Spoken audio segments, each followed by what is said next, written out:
जे advance question number 11। आइए अगला सवाल आ रहा है आपकी स्क्रीन पर। अब लो भाई, बढ़िया सवाल, अच्छे सवालों में से एक, हालांकि सारे ही अच्छे हैं बट ये और अच्छा है। देखो, shown in the figure is a semicircular metallic strip that has a thickness t and resistivity rho। जो क्लास में पढ़े हुए उन्हें याद होगा बिल्कुल अच्छे से, एग्जैक्टली ऐसे सवाल कराया हुआ है बिल्कुल, जिसमें 3 वेरिएशन कराए थे क्लास में कि भाई लेंथ और एरिया कैसे कैसे अलग अलग वेरी कर रहा है। लेंथ वेरिएशन पे सवाल आ गया इस बार। अमूमन जो भी सवाल आपको शीट प्रैक्टिस या कहीं पे भी मिलते हैं वो एरिया चेंज वाले होते हैं। ये एक स्पेशल सवाल है जिसमें रेजिस्टेंस एल के साथ वेरी करती है। किसके साथ? लेंथ के साथ। फॉर्मूला होता है रेजिस्टेंस का, आर बराबर रो एल बाई ए, उसमें से है। खैर आओ ध्यान देते हैं। Shown in the figure is a semicircular metallic strip that has a thickness T. ऐसे थिकनेस टी है उसकी, जो आपको ऐसे दिखाई दे रहा है ना, ये ऐसे, इसको ऐसे देखो तो इसकी थिकनेस टी है ये ऐसे, ठीक है। मतलब तुम्हें अगर थोड़ा सा फील कराऊं तो ऐसे है ये, ऐसे स्ट्रिप ऐसे है, इसको ऐसे इमेजिन करो, ठीक है, समझ में आ रहा है। तो ये स्ट्रिप की जो ऐसे डेप्थ है ना, ये टी है। बोलो समझ आ रहा है थोड़ा थोड़ा? अरे पक्का फील आई क्या? हाँ सर, वो ऐसे है वो, ठीक, 3D में बनाने का प्रयास करा मैंने। बोलो क्लियर एकदम? अरे पक्का? अरे सोच लो। चलो भाई ठीक भाई, ये अपनी ऐसे टी है। इट्स इनर रेडियस आपको समझ में आ रहा होगा, inner radius R1 and outer radius R2। If a voltage V0 is applied between the ends, यहां पे और यहां पे अपन ने वोल्टेज लगा दिया ऐसे। बोलो क्लियर? तो आप ध्यान सोचो तो करंट ऐसे बहेगा, ऐसे, ये current will flow like this, ठीक है। Develops between its inner and outer surfaces due to purely kinetic effect. अब समझिए इसने, flows in it, a current I flows in it, ठीक। In addition it is observed, उसने बोला कि जब हमने ऐसे पोटेंशियल लगाया तो करंट I बहा, पर उसने बोला कि इसके साथ साथ हमने एक चीज और ऑब्जर्व करी। क्या ऑब्जर्व करी? कि इसके इस वाले पॉइंट और इस वाले पॉइंट, हमने तो पोटेंशियल ऐसे लगाया था, पर इसके इस वाले पॉइंट और इस वाले पॉइंट में हमने जब ऐसे पोटेंशियल लगाया तो करंट बहा, मजा भी आया, जो हमने आर निकालेंगे उससे सही भी फिट हुआ। पर उसने बोला कि हमने एक बात और ऑब्जर्व करी। क्या ऑब्जर्व करी? ये ऑब्जर्व करी कि इस करंट के बहने की वजह से इसके इनर रेडियस, यानी कि यहां पर, यहां से लेकर यहां तक एक अलग से पोटेंशियल डिफरेंस जनरेट हो गया। ये हमने नहीं लगाया था, हमने तो V0 लगाया था, ये एक अलग से जनरेट हो गया, शायद चार्जेस के बहने की वजह से। ओके, ये ऐसा समझो इंड्यूस्ड वोल्टेज आया, उसके बारे में चर्चा करी उसने। Delta V develops between its inner and outer surfaces due to purely kinetic effects of moving electrons. Kinetic effect यानी कि इलेक्ट्रॉन्स के चलने की वजह से ये हुआ। अच्छा, ignore any role of the magnetic field due to the current. Current की वजह से कोई भी मैग्नेटिक फील्ड जनरेट होती है उसे कंसीडर करने की जरूरत नहीं है। फिगर सिस्टमेटिक दे रखा है and not drawn to scale, it's standard procedure. कि भाई समझते हो आप इस नॉट ड्रॉन टू स्केल का क्या मतलब होता है? नॉट ड्रॉन टू स्केल का मतलब आप ऐसा ना समझे कि हमने R1 इतना लिया है तो आप ऐसा अपने स्केल से नाप लो कि अगर ये 3 सेंटीमीटर है तो और ये वापस 3 सेंटीमीटर है तो आप लॉजिकली बोल दो कि R2 is to R1। ऐसे नहीं है ना, तो not fit to scale, not drawn to scale, है ना, ऐसा समझने का उसने प्रयास किया है। खैर ऐसा लिखा होगा कई सारे सवालों में, इसलिए मैं आपको ये बात बता रहा हूं कि बच्चे सोचते हैं क्यों लिखा है, इसका कारण है लिखने का। ये कारण है कि आप ऐसे ना समझो, ठीक। चलो सवाल समझ में आया। अब पहला इसके ऑप्शंस पढ़ते हैं क्योंकि बिना ऑप्शंस के बात बनने वाली नहीं है। सबसे पहला पार्ट कि भाई I निकालो, BCD बाद में करते हैं, पहले I निकालो भाई। I होता है potential difference upon resistance. Okay, potential difference तो V0 दे रखा है, हाँ पोटेंशियल डिफरेंस तो V0 दे रखा है, तो क्या चाहिए? रेजिस्टेंस। ए पार्ट को सही या गलत प्रूव करना है तो रेजिस्टेंस निकालनी पड़ेगी। अब जो मैं बोल रहा था वो तो पहले ए पार्ट को सॉल्व करते हैं, रेजिस्टेंस निकालते हैं, फिर BCD पार्ट पे आएंगे क्योंकि वो उसका आफ्टर इफेक्ट है। अच्छा चलो भाई, अब सवाल को समझने का प्रयास करते हैं। अगर तुम बहुत ध्यान से देखो तो हम एक एलिमेंट ले लें R पे जाके dr का, ऐसे R पे जाके dr का ऐसे अपन ने एलिमेंट ले लिया, ये ठीक पतला सा। ध्यान से सोचो, इस पतले से एलिमेंट में, इस पतले से एलिमेंट में करंट ऐसे बह रहा है, छोटा सा, ओ हो बहुत छोटा सा एलिमेंट लिया हमने। मान लो करंट बहा DI, कितना बहा? DI। ऐसे पतली सी स्ट्रिप ली, ऐसे ऐसे समझो, ऐसे पतली सी स्ट्रिप, ऐसे करंट बह रहा है इसमें, डी आई। ओके, ऐसे D I D I D I D I D I D I मिलकर टोटल आई बाहर होगा। हाँ बिल्कुल सही, तो डी आई। क्यों मैं ऐसा कर रहा हूं? क्योंकि जब आप ऐसी पतली सी स्ट्रिप लोगे, ऐसी बहुत सारी स्ट्रिप लो, पास पास पास पास पास पास बहुत सारी स्ट्रिप लो, strip strip strip strip strip strip, सोचो इन सभी स्ट्रिप्स में करंट अलग अलग होगा, पर इन सभी स्ट्रिप्स के इन एंड पॉइंट्स के बीच का पोटेंशियल डिफरेंस सेम होगा और वो वी नॉट होगा। तुम बहुत ध्यान से सोचो तो ये सभी स्ट्रिप्स आपस में वोल्टेज सेम रखती हैं पर करंट अलग अलग रखती हैं, वोल्टेज सेम रखती हैं और करंट अलग अलग रखती हैं, मतलब मसलन ये आपस में पैरेलल हैं। आपस में क्या है? पैरेलल। अरे हां ना तो बोलना पड़ेगा भाई, आपस में क्या है? पैरेलल, क्योंकि वोल्टेज सेम है। खैर, हम ये माने कि इसमें जो रेजिस्टेंस है इस पतली सी स्ट्रिप की, क्योंकि हमें रेजिस्टेंस ही निकालनी है, डीआई तो बाद में काम आएगा, हमें इसकी रेजिस्टेंस निकालनी है डीआर। ऐसे DR DR DR DR DR DR आपस में सब क्या है? पैरेलल। ओके, पहले डीआर तो निकाल लें, देखो ध्यान से। डीआर, पहले बताओ आर का फॉर्मूला क्या है? रो एल बाई ए। थोड़ा सा अगर इसे 3D में देखना चाहते हो तो आप ऐसे देख सकते हो, देखो ध्यान से, ऐसे। ठीक, ये ऐसे है ना स्ट्रिप जो मैंने समझाया था अभी। ठीक, ये जो आपने स्ट्रिप ली ना, ये ऐसे है, मान लो यहां सेंटर मान लो, तो ये ऐसे है, देखो कैसे, ग्रीन से लेके बताता हूं, ये ऐसे आर पे जाके ये डी आर की स्ट्रिप। ठीक, ये ऐसे, ठीक ऐसे, ये इसका टॉप व्यू है, ये इसका थोड़ा 3D व्यू है। बोलो क्लियर? अब समझो करंट जो ऐसे बह रहा है, रो एल, सोचो एल क्या है? सोचो एल क्या है? सोचो एल है ये लेंथ पूरी। क्या L is the length along the which the current flows? Current flow ऐसे ही कर रहा है, तो एल क्या हो गया? पाई आर। सेमी सर्कल है, पाई आर। आर कौन सा? R1 R2 की वाला छोटा वाला आर, छोटा वाला आर, तो एल क्या हो गया? पाई आर। हाँ सर, ये छोटा सा डी आर लिख रहे हैं अपन। ठीक, okay. Area of cross section, ये एरिया क्रॉस सेक्शन यहां पे देखो तो ऐसे अंदर वाला एरिया, ये वाला area, this is the area जो ए है। ये कितना है? सोचो, इसकी थिकनेस कितनी है? टी, और इसकी मोटाई कितनी है? D R. तो एरिया कितना हुआ? बोलो भाई, कितना हुआ? T D are. कितना हुआ? T D R. ओके, बोलो फील आ रही है क्या? It's a good illustration of length change. ठीक भाई, टी डी आर। अब देखो तो भाई अपन एल लिख दिया पाई आर, ए लिख दिया टी डी आर, तो अपनी डी आर आ गई rho pi R by T D R. Okay, ये बात अपने को समझ आ गई। अब जो हमारा D R D R D R D R D R D R है, ये सब सीरीज है कि पैरेलल? पैरेलल है। क्या पैरेलल में आर इक्वलेंट 1/r इक्वलेंट होता है? तो क्या वो 1/dr plus 1/dr plus 1/dr अनंत बार, मतलब क्या इंटीग्रेशन 1/dr? लॉजिकली भी समझ में आ रहा होगा, dr नीचे आ रहा है तो उल्टा करके ही इंटीग्रेट करना पड़ेगा। तो इंटीग्रल 1/dr, इंटीग्रल 1/dr, बहुत बढ़िया। But all step elements are in parallel, हम जानते हैं। तो 1/r equal is integration 1/dr, तो T D R by rho pi R, उल्टा कर लिया। R1 से R2 इंटीग्रेशन कहां से कहां तक? R1 से R2 तक। बिल्कुल सही, बिल्कुल सही।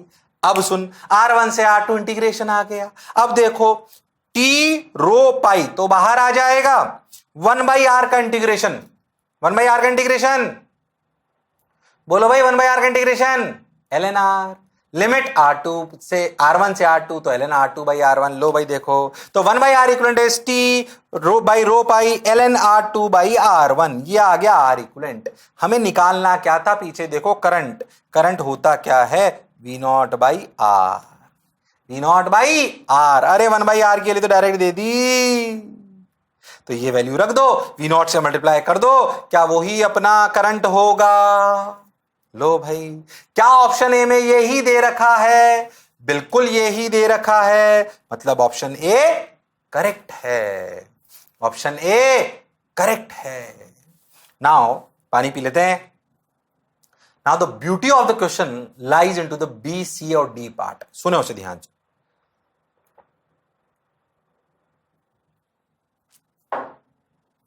अब उसने बोला सिर्फ हमको इलेक्ट्रॉन से काइनेटिक इफेक्ट लेने। ठीक, समझ आ गई। सोचो जो इलेक्ट्रॉन है, जो क्या है इलेक्ट्रॉन, वो इलेक्ट्रॉन ऐसे दौड़ रहा है, फ्री है। ध्यान से तो इलेक्ट्रॉन सेमी सर्कल कर रहा है।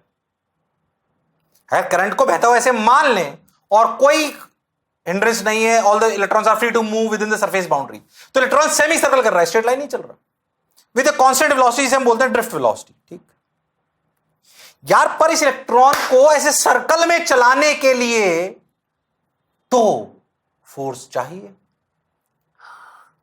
इसको सर्कल ऐसा तब भी होता है, अगर आप ध्यान से सुनो तो, जैसे आप नहीं पढ़ते करंट में ऐसे, येलो येलो डर्टी फेलो लेके सिखाता हूं, ऐसे करंट में ऐसे अगर आपने कभी सुना हो तो करंट में अपन बोलते हैं कि ऐसे जब कनेक्टिंग वायर से इलेक्ट्रॉन गुजरते हैं तो जब वो ऐसे डेविएट होना होते हैं तो यहां पर एक्यूमुलेशन ऑफ चार्जेस हो जाता है। अगर कभी सुना हो तो, अरे सुना है क्या कॉर्नर्स पे, तभी तो अपने इलेक्ट्रॉन्स मुड़ते हैं नए आने वाले। यहां पे भी अगर इलेक्ट्रॉन को ऐसे सेमी सर्कल करना है तो ऊपर और नीचे कुछ एक्यूमुलेशन होना चाहिए, जिस एक्यूमुलेशन की वजह से इस इलेक्ट्रॉन को सेंट्रीपिटल फोर्स मिलना चाहिए। उस सेंट्रीपिटल फोर्स की वजह से ही यह सर्कल करेगा। और क्योंकि ऊपर और नीचे कुछ चार्ज एक्यूमुलेट हो जाएगा, इसीलिए पोटेंशियल डिफरेंस आएगा, जिसको इसने डेल्टा वी बोला है, जिसको इसने डेल्टा वी बोला है। हां सर, बात अब समझ आ रही है। अब खुद सोचो कि इलेक्ट्रॉन पर अगर सोचो ध्यान से तो फोर्स चाहिए अंदर, हां, तो उस पर इलेक्ट्रिक फील्ड चार्ज एक्यूमुलेशन की वजह से लगनी चाहिए ऊपर, तभी तो ई आएगा अंदर। कुछ गड़बड़ तो नहीं कर रहा? नहीं कर रहा हूं, एक मिनट रुक जाओ, एक मिनट रुक जाओ, मिनट रुक जाओ। हाँ हाँ हाँ हाँ, देखो देखो देखो, अब इलेक्ट्रॉन कैसे दौड़ रहे हैं पहले देखो ध्यान से। इलेक्ट्रॉन अपने ये अपना वी नॉट, तो अपना करंट ऐसे बहेगा, करंट अगर ऐसे बहेगा तो इलेक्ट्रॉन ऐसे दौड़ेंगे। ओके, इलेक्ट्रॉन ऐसे दौड़ेंगे, ठीक भाई। तो इलेक्ट्रॉन अगर ऐसे दौड़ेंगे वीडी से तो फोर्स लगेगा अंदर, बिल्कुल सही बात। तो इलेक्ट्रिक फील्ड फोर्स होना चाहिए अंदर, तो इलेक्ट्रिक फील्ड कहां होनी चाहिए? ऊपर, बिल्कुल सही बात। ठीक भाई, इलेक्ट्रिक फील्ड लगी ऊपर। इलेक्ट्रिक फील्ड ऊपर का मतलब इलेक्ट्रिक फील्ड जा रही है अंदर से बाहर, and electric field flows from higher potential to lower potential, मतलब अंदर वाला हायर, बाहर वाला लोअर। अंदर इकट्ठा होगा पॉजिटिव, बाहर इकट्ठा होगा नेगेटिव, तभी ऐसा हो सकता है। ओके, यहां तक की कहानी तो समझ आई। मैं इसको एनिमेशन से और समझाता हूं, देखो फील आएगी। वही जो मैंने बोला, वही electrons move in circular path, so they experience centripetal force due to electric field set up because of potential difference, so E field should be from inner to outer, therefore outer surface is at lower voltage than inner। क्या मेरी बात clear है? अरे सोच लो, अरे पक्का, अरे guaranteed. चलो भाई, अच्छी बात भाई, बढ़िया हो गया, ये हो गया, वो हो गया। अब देखो भाई, अच्छी बात है, ठीक है भाई। अब क्या करें देखते हैं भाई। चलो भाई, ये आ गया अपना वी नॉट, ये अपना क्या आ गया? V naught. ठीक भाई, अब सोच के देखो तो अपने को एक बात समझ आएगी। क्या सोचते हैं भाई कि ये तो आ गया, डेल्टा वी कैसे निकालें? अब डेल्टा वी कैसे निकालें? चलो भाई, डेल्टा वी कैसे निकालें, डेल्टा वी कैसे निकालें, डेल्टा वी कैसे निकालें।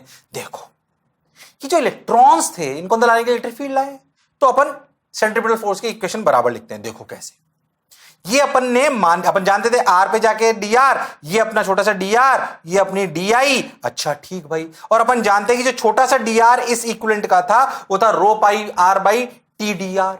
ठीक भाई, ये क्यों जरूरत पड़ रही है, भी समझ में आएगा तू। अब तुम एक बात समझो कि जो आपका करंट है, छोटा सा करंट, इसमें जो छोटा सा डी आई चला, वो डी क्या है? वो डी है छोटा सा पोटेंशियल डिफरेंस, छोटा सा क्या पोटेंशियल डिफरेंस से पूरा वी नॉट है, ठीक, ये प्लस माइनस वी नॉट, ठीक, वी नॉट बाई छोटा सा डी आर, क्या है छोटा सा डी आई आ गया। पर डी आई किसके बराबर होता है? डी आई यानी कि आई का फॉर्मूला अगर आप जानते हो तो होता है आई बराबर N E A V D. तो N E A V D, I बराबर N E A V D, N is the free charges per unit volume, E is the charge, A is the cross sectional area and VD is what? VD is a drift velocity. हमें drift velocity निकालनी पड़ेगी, क्यों उसका कारण भी बताता हूं।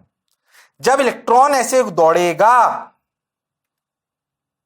जब इलेक्ट्रॉन पर अंदर लगेगा mv स्क्वायर, सॉरी उसमें सेंट्रीफ्यूगल फोर्स लगेगा बाहर mv स्क्वायर बाई आर, जिसको अपन बैलेंस कराएंगे QE से, तब क्या ये V जो आएगा ये VD होगा, इसलिए ये ड्रिफ्ट वेलोसिटी आपको चाहिए, इसलिए ड्रिफ्ट वेलोसिटी आपको चाहिए। चलो भाई देखते हैं, बहुत बढ़िया। अब देखो भाई आगे आगे आगे देखो, ये इलेक्ट्रॉन वीडी, ठीक भाई, तो समझ में आया क्या लिखा अपन ने? ये समझ में आ गया एकदम। अब देखो ये अपन ने जो मैंने समझाया वो वाली बात देखो भाई, कि इलेक्ट्रॉन घूम रहा है ऐसे वीडी से चल रहा है, देखो अपना करंट ऐसे जा रहा था तो अपना ड्रिफ्ट से ऐसे आ रहा था, तो इलेक्ट्रिक फील्ड इधर थी तो ई था, तो ये बैलेंस हो रहा है M V D square by R. तो देखो भाई अपन बैलेंस कर लेते हैं, तो अपन ने लिखा L equal to pi R A T D R, ये अपन जानते हैं। डी आई की वैल्यू अपन ने लिखी ये V naught T D R by rho P R, और डी आई के लिए क्या लिखी N E A V D, A is what cross sectional area, वो अपन ने पीछे लिखा था कितना, फिर से टी डी आर, तो देखो टी डी आर कट गया, तो वीडी की वैल्यू क्या आ गई, ये तो कट ही गया, ये तो कट ही गया। वीडी की वैल्यू क्या है देखो, वीडी के लिए V naught by rho pi R N E, तो अब V naught by rho pi R N E, ठीक, तो अपन ने क्या करा कि वी नॉट को रख लिया और आर को रख लिया, 1 by rho pi N E को एक कांस्टेंट मान लिया के, एक कांस्टेंट मान लिया के, क्या मान लिया के। चलो भाई बहुत बढ़िया, बहुत सुंदर, बहुत मजा आया। अच्छा भाई, तो K V naught by R, K V naught by R, ठीक, ये वीडी आ गया। अब इक्वेशन लिखते हैं V D square by R equal to Q E, तो देखो यहां से आएगा E, अच्छा सवाल है फिर कह रहा हूं, यहां से क्या आएगा E, देखो now electrons move in a circular path, so E equal to M V D square by R. V D के लिए देखो पीछे क्या लिखी है अपन ने, देखो के वी नॉट बाई आर, देखो अच्छा सर ओके, तो इसको वीडी को रख दो के वी नॉट बाई आर, तो K square V naught square by R square, तो E आ गया। E को ध्यान से देखो तो ये M E R into K square V naught square, ऐसे कुछ तो आया, तो M K square E V naught square by R cube type, ये सब एक कांस्टेंट टर्म है, ये क्या है एक constant term, 1 by R cube के प्रोपोर्शनल आ गए ई क्यों चाहिए, क्योंकि हमें निकालना है पोटेंशियल डिफरेंस इनर से आउटर, तो v initial minus v final can be written as integral e dot D R, तो E as a function of R आ जाएगा, उससे पोटेंशियल डिफरेंस निकल आएगा, जो हमसे पूछा गया है कि वो किसके प्रोपोर्शनल है। बोलो क्या मेरी बात समझ में आ रही है? ओके, अब देखो आगे जो बोला है वही करूंगा, देखो तो ई को मैंने मान लिया कुछ भी K dash V naught square by R cube, इसको पूरे को नया मान लिया के डैश, तो ये आ गया K dash V naught square by R cube. Okay, अब देखो ध्यान से, जो अभी मैंने बोला वो E initial minus V final, तो integral E dot D R minus E dot D R minus K dash V naught square D R by R cube, E की वैल्यू पीछे से क्या आई थी K dash V naught square by R cube, तो K dash V naught square minus minus छोड़ दो, उसको कोई दिक्कत नहीं होती, V initial minus V final अपने उसे लेना देना नहीं है अभी। R1 से R2 D R by R cube, बोलो क्लियर है क्या? अरे सोच लो। अच्छा, तो r की पावर -3 का इंटीग्रेशन क्या होता है, x की पावर n का इंटीग्रेशन क्या होता है, x की power n+1 upon n+1। Okay, तो रख दिया -3 + 1 इज -2, ठीक भाई, तो 1 by R square minus 1 by R2 square, ठीक भाई, ये अपना आंसर आ गया। खैर ये स्क्वायर आएगा, कंफ्यूज नहीं होना एकदम, ठीक है। अब देखो ये k dash is directly proportional V naught square, किसके प्रोपोर्शनल? वी नॉट स्क्वायर, यही तो उसने पीछे पूछा था, लो भाई, तो delta V is proportional to V naught square. जोरदार सवाल, लो भाई आंसर आ गया। तो आंसर कौन कौन से हो गए? A C D, कि outer surface is at lower voltage, inner वाली ज्यादा है, delta we I square proportional है, और आई ये रहा। जबरदस्त सवाल, शानदार। For more videos and live lectures on the JEE, click on the subscribe button now.